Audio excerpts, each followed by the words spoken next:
Për armatimin. Përmende armat personale.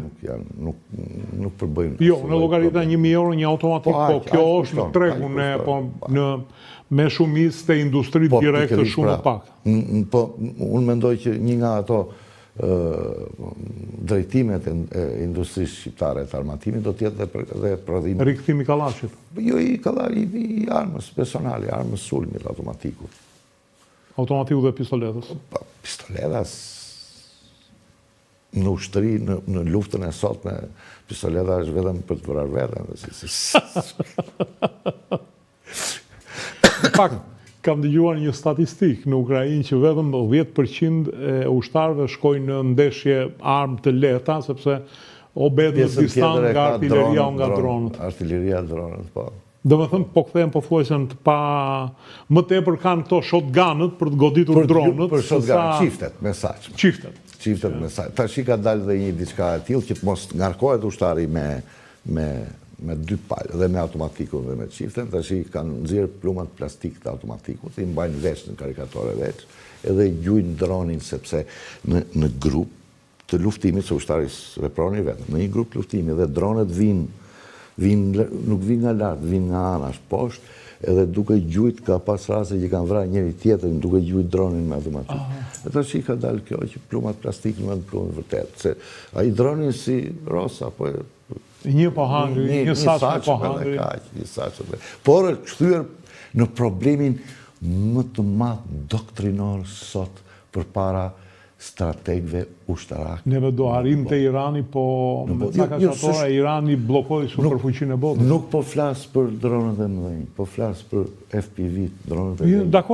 Dakor, më jo, unë e rita me... Nga ana tjetër, përmenda sistemin se përsëri jam i detyruar ta shpjegoj sistemet urgjente, prioritare për ne që du ta kishim bërë, është ngritja e sistemit të mbrojtjes kundërore.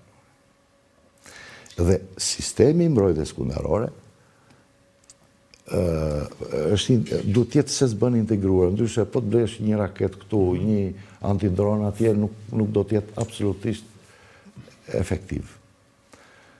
Dhe sistemi i mbrojtjes kundërore përbëhet nga e para është radarët e paralajmërimit të hershëm.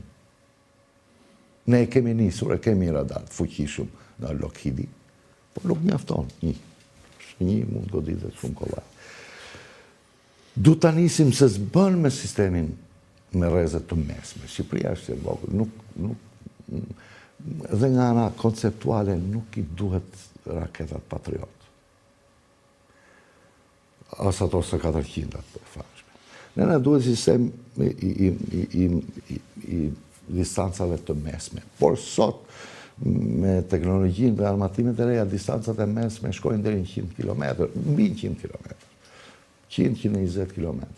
Dhe ju a kam thënë, një sistem i tillë, i vendosur në Tiranë, kap edhe Shkodrën, edhe Vlorën. Durrësin e gjithë ulësirën për një Gjirokastrën e Vlorën. Ka zgjidhje tjera, prandaj tash sisteme. Dhe po të realizojmë këtë lloj sistemi i të mbrojtjes kundërore, i cili është i lidhur pazgjidhshmërisht me sistemin tonë të emergjencave civile dhe sistemin tonë shëndetësor.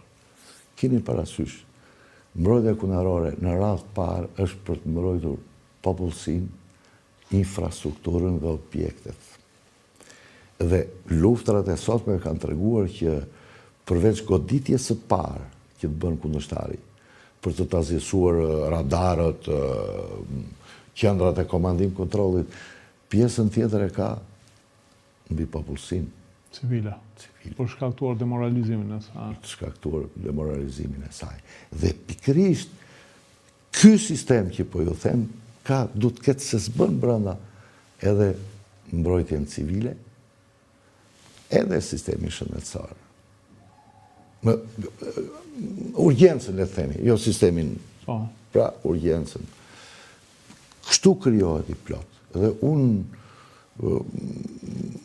besoj që kjo që po them du ta kenë analizuar dhe ata që po rishikojnë ligjin tash. Për mendimin tim, të gjithë zjarfikset që ka sot Shqipëria dhe nuk ka pak, ka rreth 1700 vete, duhet të jenë në varësinë direkte të Agjencisë Kombëtare të Mbrojtjes Civile. Në varësi të Agjencisë Kombëtare të Mbrojtjes Civile, e cila është në varësinë e Ministrisë së Mbrojtjes. Ky sistemi integruar që duhet të